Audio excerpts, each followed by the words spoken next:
Good evening, everyone. What up, Thanks for though? joining in to another Speak on It Sports. It's been a little while since we gave y'all one of these, but we're well overdue, and it's time to get into it. How you doing tonight, Shem? I'm doing excellent, man. We have not done a Speak on the Sports in a minute, so it's good to be back to doing another episode. That's funny because this one is could be for the culture as well, but this is a sports story. Absolutely. And if you have been sleeping under a rock and you don't know what's going on, one of the main stories in sports today is your Dallas Cowboys owner, Jerry Jones, and one of the controversial photos that was taken back when he was a teenager in North Little Rock, Arkansas. Um, so let's go ahead and get into the first video. All right. Well, before we do that, we want to make sure that you guys subscribe to the channel. Go follow us on YouTube at TSO Media _ Subscribe to the channel. Click the notification bell and select all. So when we go live, you'll get the videos. You'll get a notification that we're going live. Definitely make sure you like the video. We're trying to grow the channel, so we're going to keep these interesting stories coming as much as we can. All right. But yeah, let's definitely get into it. So the first video that we're going to show today is on the heels of all of this stuff that was kind of going on, right, with Kanye and LeBron. This picture surfaces. And I think the smoke that people have, LeBron James kind of sums it up perfectly. So I'll let LeBron James speak, and then we'll come back and get your comments on LeBron James. I got one question for you guys before you guys leave. I was thinking when I was on my way over here, I was wondering why I haven't gotten a question from you guys about the Jerry Jones photo. But when the Kyrie thing was going on, you guys were quick to ask us questions about that. Okay. Hold on. And I don't even want you guys to say nothing. When I watched Kyrie talk and he says, I know who I am, but I want to keep the same energy when we're talking about my people and the things we've been through. And that Jerry Jones photo is one of those moments that our people, black people, have been through in America. And I feel like as a black man, as a black athlete, as someone with power and a platform, when we do something wrong or something that people don't agree with, it's on every single tabloid, every single news coverage. It's on the bottom ticker. It's asked about every single day. But it seems like to me that the whole Jerry Jones situation photo, and I know it was years and years ago and we all make mistakes, I get it. But it seemed like it's just been buried under like, oh, it happened. Okay, we just move on. And I was just kind of disappointed that I haven't received that question from you guys. Appreciate it.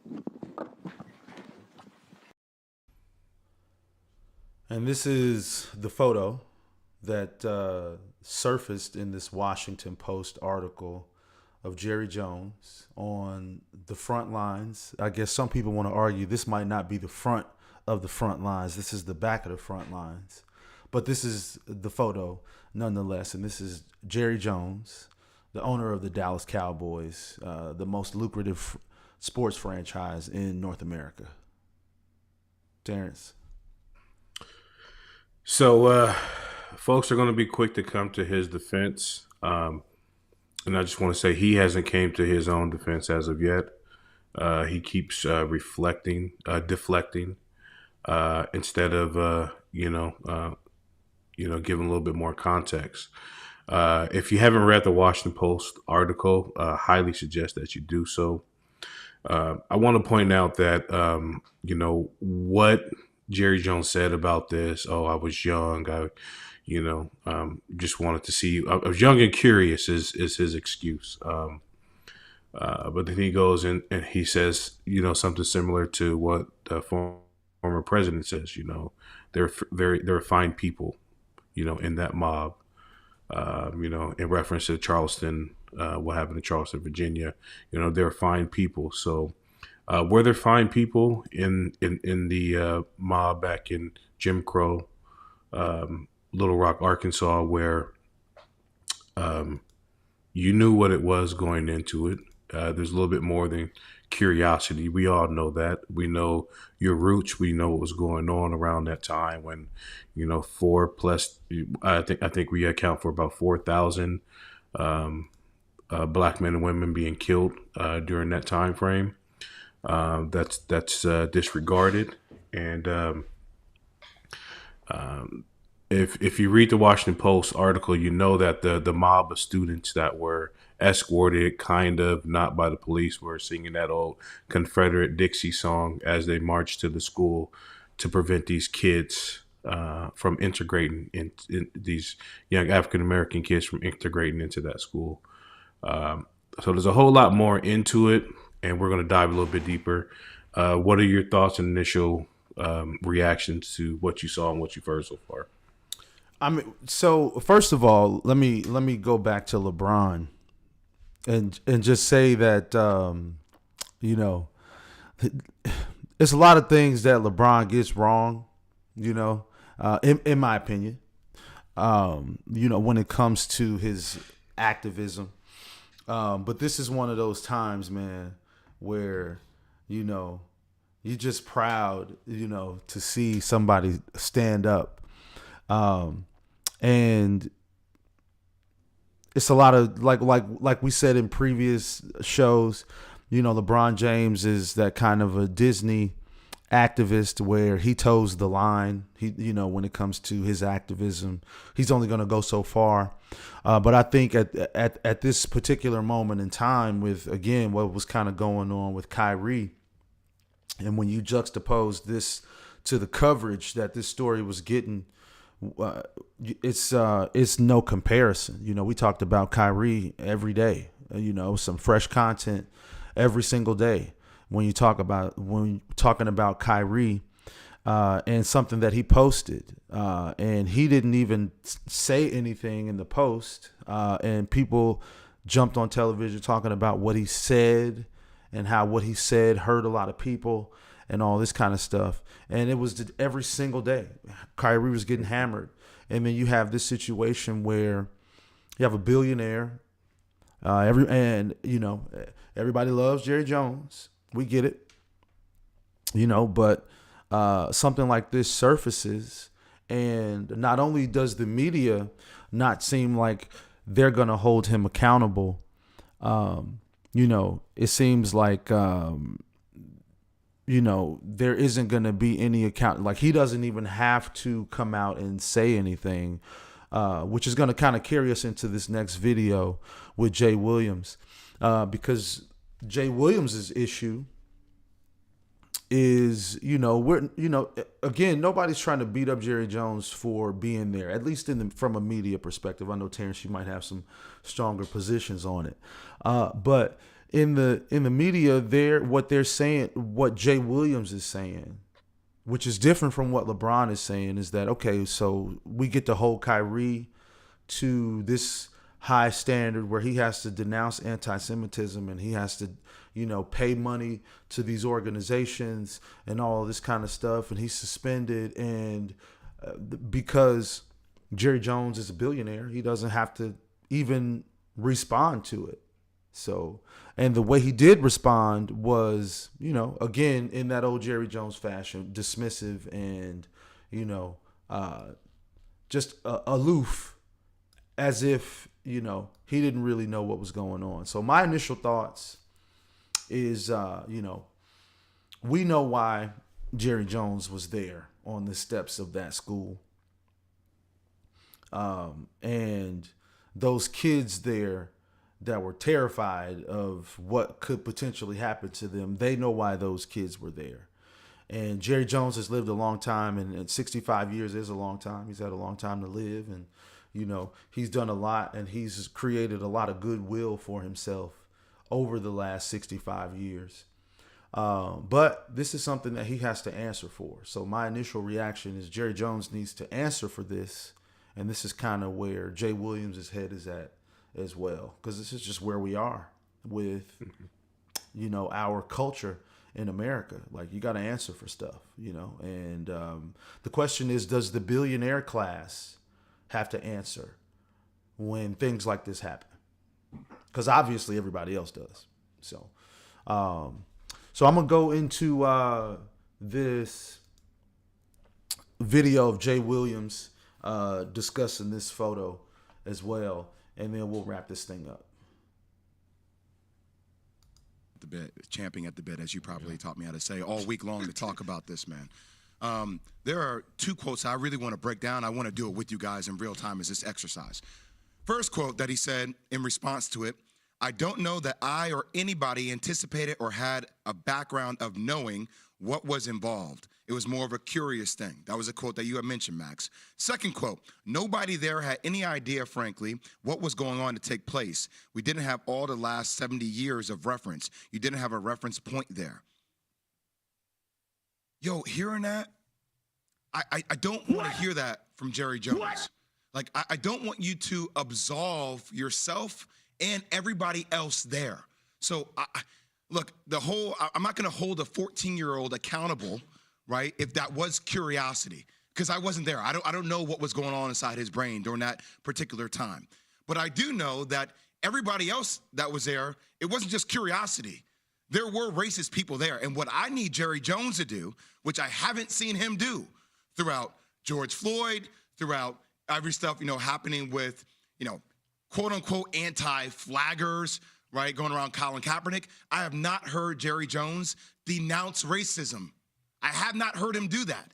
So when you have 50 years to think about this moment, or even had 3 days when you know this is coming, this article is coming out, first off, say, you know what, that moment was an ugly time in history. It was grotesque. It was monstrous. It was appalling. It should never happen.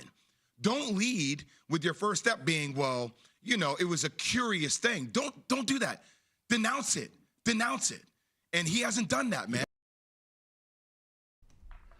I would suggest that if people have questions about, kind of what happened that day, that you go and look at the Washington Post article, because it really talks about what happened that day, and it goes into a lot of detail. I haven't had an opportunity to read the article myself, but I know, Terrence, you have had an opportunity to take a look at the article. And y'all don't mind me, man. I'm chilling. I'm in my robe, getting ready for a show in a little bit.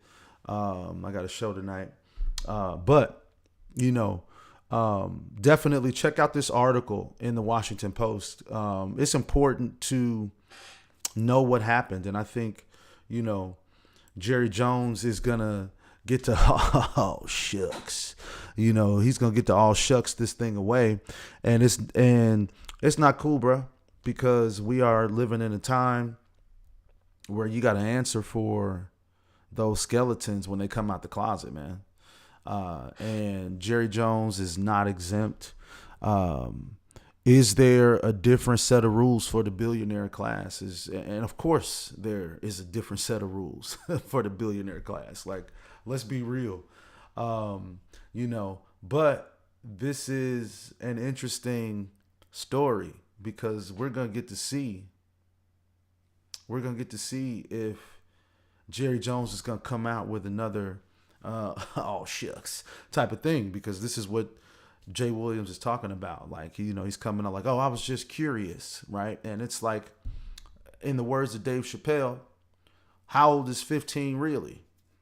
Because, like you said, you're a freshman, sophomore in high school. When I was a sophomore in high school, I knew what a mob was. I knew what mob action was, right? Like, and to participate in something like that, and it was a long time ago, right? And I get it, man. He's 80 years old, dude, and it doesn't excuse. Can I cut you off? Real quick. It really wasn't a long time ago. it's not a lifetime ago. You understand? Like Right. my mother is the same age as Rudy Bridges, who was the first to integrate. So that's not even a generation away. Right. That's recent memory. You know, you may want to, because we got a lot of millennials that can't see past 19. They say we in the 1900s. Like it was a long time ago. Because they in the 2023, but it really wasn't, man. You got to look at a person when a person shows you who they are. You got to accept them for it. Like if you look at a person's history, you'll know that Jerry Jones, his grandfather was part of the Klan in some form or fashion with the White Capital Citizens Council, from owning the cotton farms and stuff like that. If you actually look into the history of a person of the region that the group, you got my grandmother's from Little Rock, Arkansas, so I know the stories. I know what happened during that time. That stuff is passed down. So you can't tell me, you can't blame it on adolescence. You can't blame it on this because hate is taught. Hate is something that's taught, and your history from never hiring a black coach. For one, you won't let a black man run your organization. Since you Oh, got he got he has got there. Dak So Prescott. What about Dak Prescott and Zeke Elliott? He had And he had Quincy Carter. I mean, okay, you've had two black quarterbacks. It's not about that. It's about positions of power. You will never promote someone to that level because hey, you might feel that hey, I'm more comfortable with this type of person. You have your preference. You're a billionaire. You run your company the way you want, right? But that doesn't have. But I don't have to accept you. I can call you a racist if your actions have shown me only racist activity. Just because you have a company and you employ black men, or you have a working relationship, with subordinates, people that you pay to perform. There's different levels to this. yeah, There's a whole lot of levels to the way that we see like the NFL Combine and whatnot, and the way that they measure and critique and do all this to these people during this weekend in Indianapolis. When you got 4 years of film and information that shows you who a player is and what they're capable of doing, it's another form of a slave auction. He looks well, like a big buck, but let me take him to Indianapolis and see one if he's worth my time and efforts, and if I really like him, can I defame him enough to make him slip so I don't have to pay him that much and use him for the next 3 to 4 years at a minimum rate. And once he's done, and I've had a small financial investment in that person, and that's it. I mean, you got to look at things holistically. And just because you employ black people or black people, that doesn't you has don't get nothing a to pass do for not being racist. with the power dynamic, right? Just because Exactly. you are adjacent to minorities. I understand. Exactly. I understand what you're saying, man. Looking at these images in this article from the Washington Post, I can only imagine being one of those 6 young boys surrounded by, just angry white people just shouting at you, spitting at you, grabbing at you, beating on you. Those kids weren't out there with their parents. There were adults out there, but the adults were all white, and we weren't there. But I can imagine that because it became a significant moment in the history of Little Rock, Arkansas, that it was a pretty dreadful day for those kids, man. And Jerry Jones was there, and we don't know what role he played, but we know that he contributed to the mob action and he contributed to the mob activity. And had these photos never come out, hey man, you don't have to address it. But because they have, And he's still not addressing it. I just want to point out the photos are there, and he thinks he's still above, and I don't have to address it. But folks like Kyrie, we have to address it, right? We have to bend the knee, right? Yeah, and that is the point that LeBron James was making.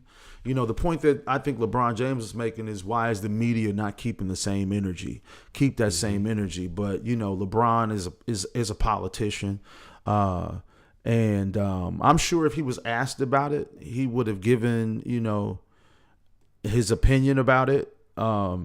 A PC opinion.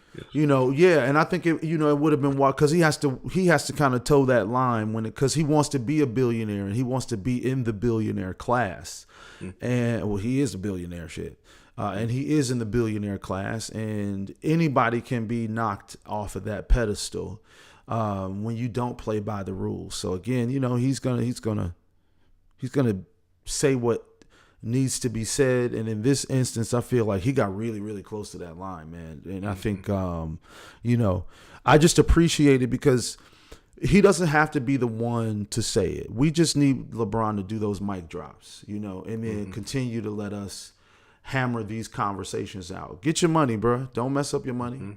I think we're on the same page with anyone that has to do a job, probably outside of Charles Barkley. Get your money, do what you got to do.